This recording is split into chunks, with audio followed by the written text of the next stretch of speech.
guys! Welcome to Tommy's Vlog! So ngayong araw ay samahan niyo akong mag-imbento ng ating ulam na pwedeng pampulutan. So meron nga tayo ditong pepino. Hiniwa ko lang yan. Natatanggalin natin yung gitna para hindi siya magsasabaw mamaya pag hinalo natin sa ating recipe ngayong araw.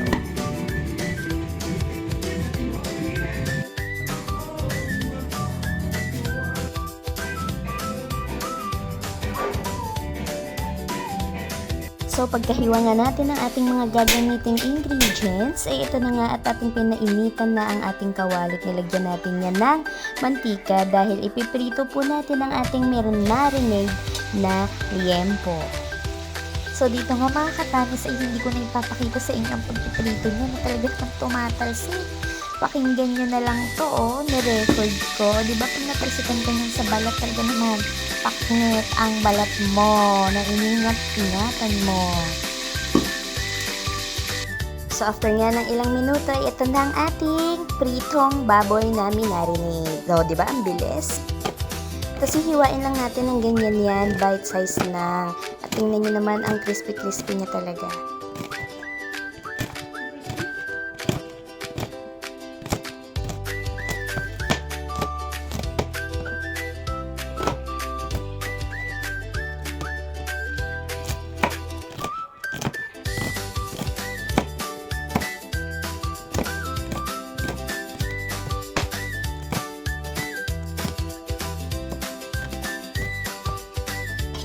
So, eto na ang ating nahiwang baboy. Samahin na natin yung mga ingredients.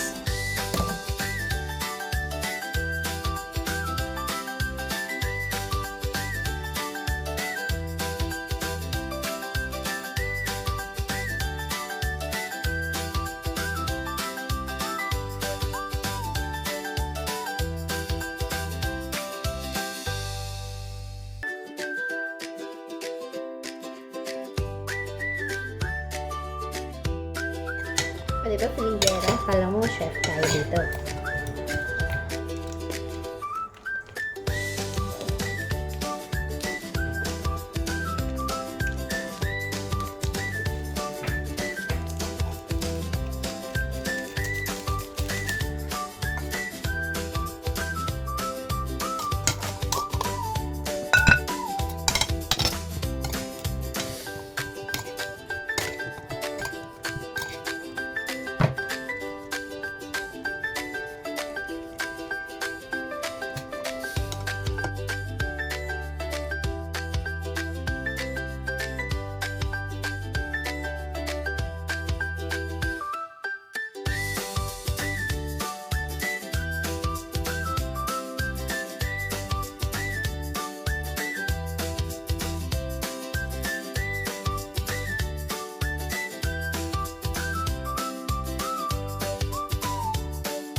Mix.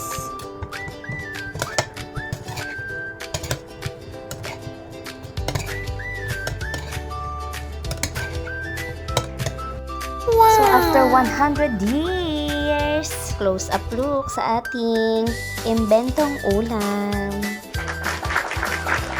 So, tikman natin ang ating ginawang pang-ulam na pangpulutan. Ating husgahan ang ating niluto. Lagyan natin ng sibuyas. And pepino.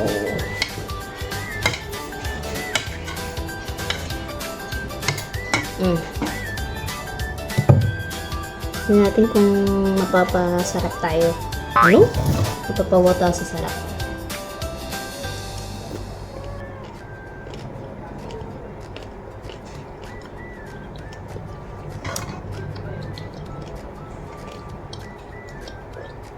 Subukan nyo na to. Ang sarap. Happy to sa Red Oyster. Sa gin bilog. Ito pa. Labas. Tara na. Kain tayo.